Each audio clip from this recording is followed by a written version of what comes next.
Hey, hope you're having an amazing day. Cutie's Creations here with another message on the restitution with the focus on health and with that focus being on mental health. What we've been going down this road of is giving you the history of how this has erupted and how they have kind of given us a synopsis of how mental health was developed in America and how people didn't really recognize it for what it was and everything. But when they were talking about these things and the information that I researched, this was all for colonizers. This was not for the Mexicans that were already here. This was not for the Indians, American Indians, indigenous people that were already here. This was not for the Canadians that were already here. This was not for the French that were already here. And then this was not for some Africans that were already here. There were plenty of people who had encompassed the land of, which we call now the United States of America. But when they report their history, it is on the side of the colonizers. And I don't want you to get in the weeds of the racism that comes along with that. That's not, we're trying to break chains. So we cannot become the oppressors. I don't want us to, I don't want these discussions that I'm bringing forth to become a race bait. To have this undertone of racism. What I'm telling you is if I was in that position, I would report my history as it was too. I'm reporting on the things that matter to me. I'm reporting on the things that are important to me.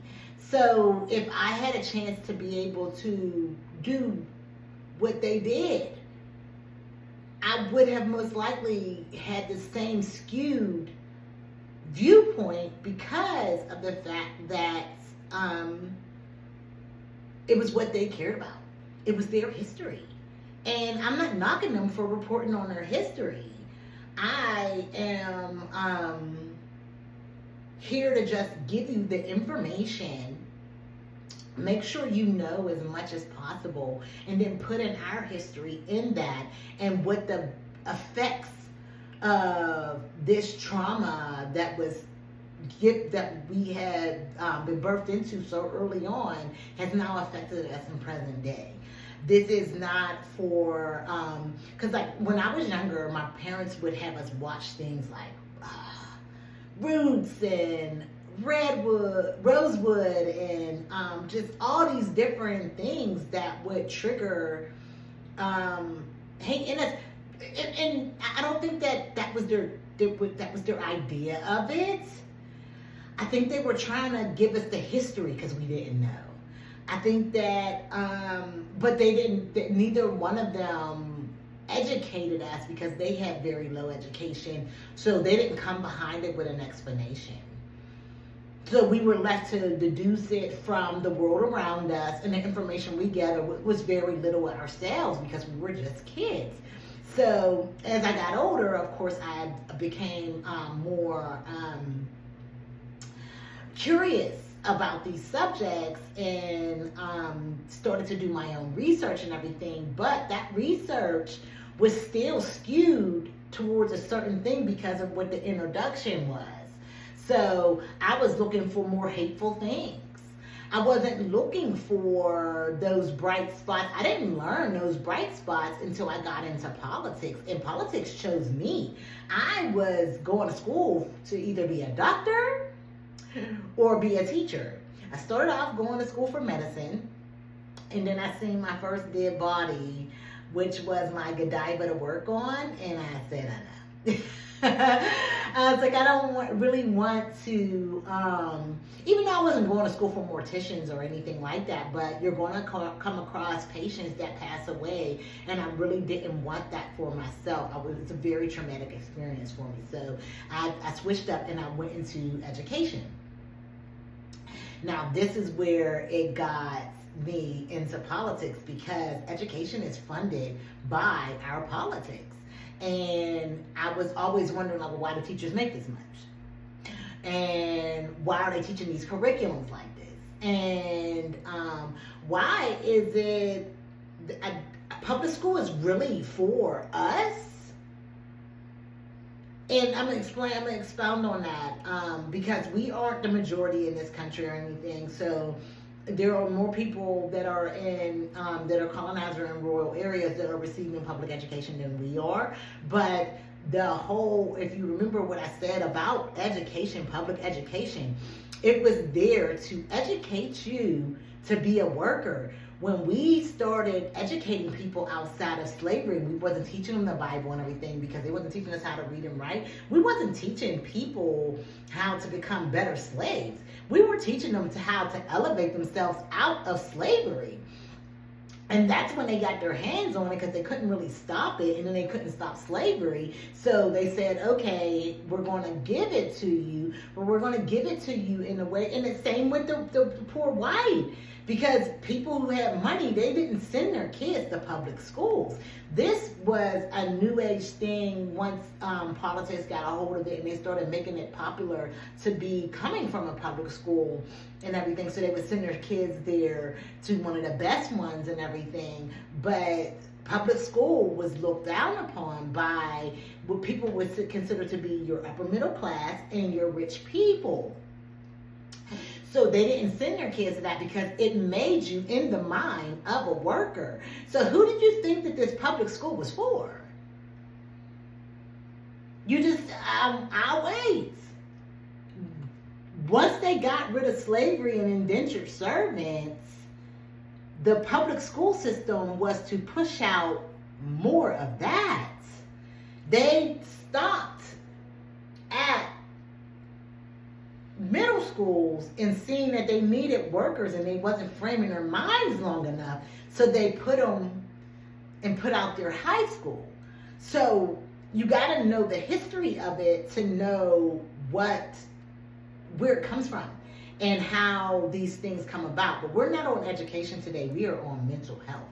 And what I'm telling you is all these things flow into each other.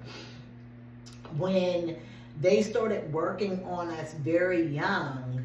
And, well, when you want someone to be a slave for life, you can't just put them in chains. You have to control their mind.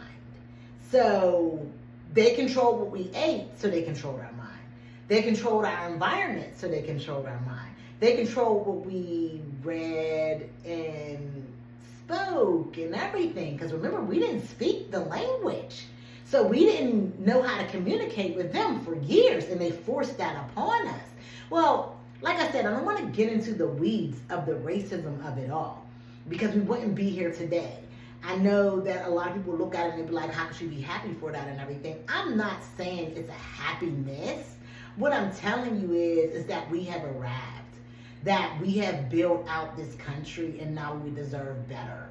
And that focus on health, with the focus on mental health, is what's going to get us there, because people are suffering from so many traumas, real and unreal. If you put a person in fear, they can be so much in fear that they won't move, they're paralyzed. And that's what was forced upon us, and that is what's been continued to be the underlayer of this controlled new slavery that we are in. So I'm going to go down and read about the information that I have found, and then we're going to see how it triggers in the body, and then we're going to wrap it up. Okay, so it says medicalization and psychiatry.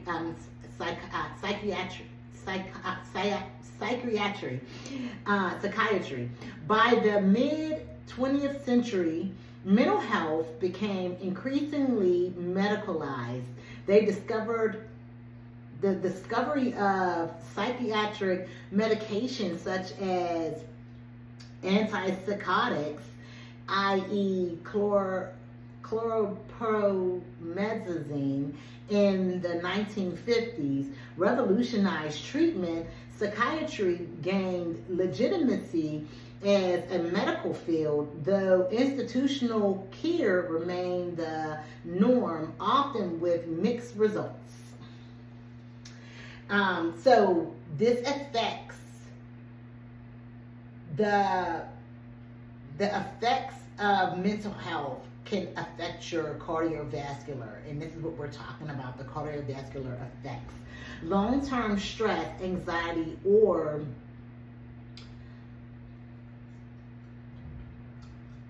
untreated depression can strain the cardiovascular system, increasing the risk of high blood pressure, heart disease, and even heart attacks. The consistent release of stress hormones keeps the heart working harder than necessary, which may lead to long-term damage. With a heightened state, it may cause heart palpitations and high blood pressure.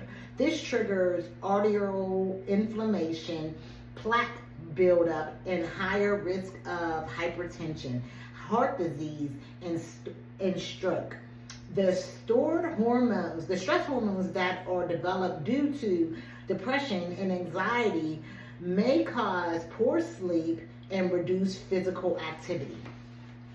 Now, do y'all remember when I said that fear will paralyze you? So let's expound on that.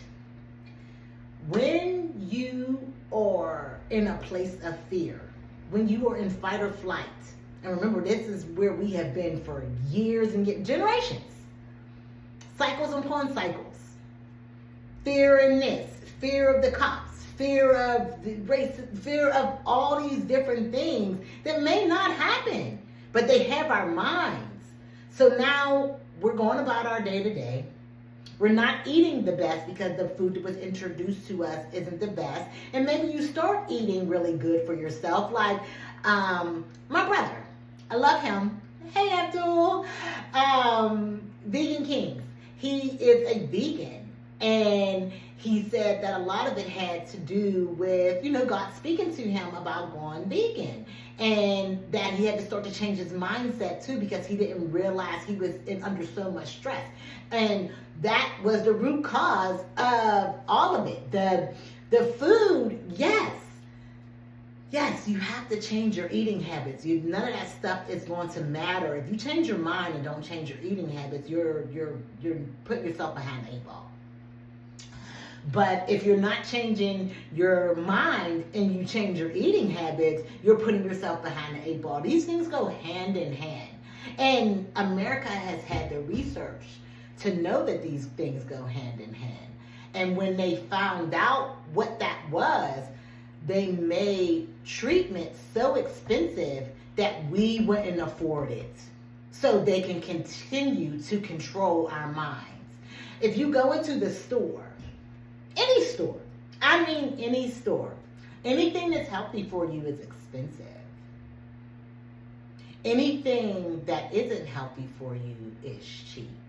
Now, once we get to the other part of the health, we will expand on that particular subject, because a lot of people are under the impression that we have enough food for everyone. Our globe is expanding at high rates. We went from 7 billion people in the world to 8 billion people in the world within a couple of years. And usually the amount of expected deaths cushion that amount. And we don't have enough land and food to be able to feed people properly. And in America, we waste a lot of our food because of greedy corporations. But that, like I said, we're not going down the road of going there. What we are talking about is the mental health, and how health, the things you eat, and mental health and the stress that you're under all go together, and how these things are affecting us on a very large scale. And that is the reason why we need, as African Americans, we are demanding free healthcare with the focus on mental health, because we have suffered long enough. Because when you are healing and the nation truly wants to heal us, and they really want our votes, and they really want all these really great things that we create, our food, our exercise, our everything, but we will get into that as well. When we get into finance and judicial, we will expound on that as well, how we have become a cash cow for this nation and every other nation. And it's fine, but we want our power back. We want the recognition, and we want the rewards. Not one family, not two families, not 100 families. All African American families demand free healthcare with the focus on mental health. $2.9 million for the pain and suffering and all the death.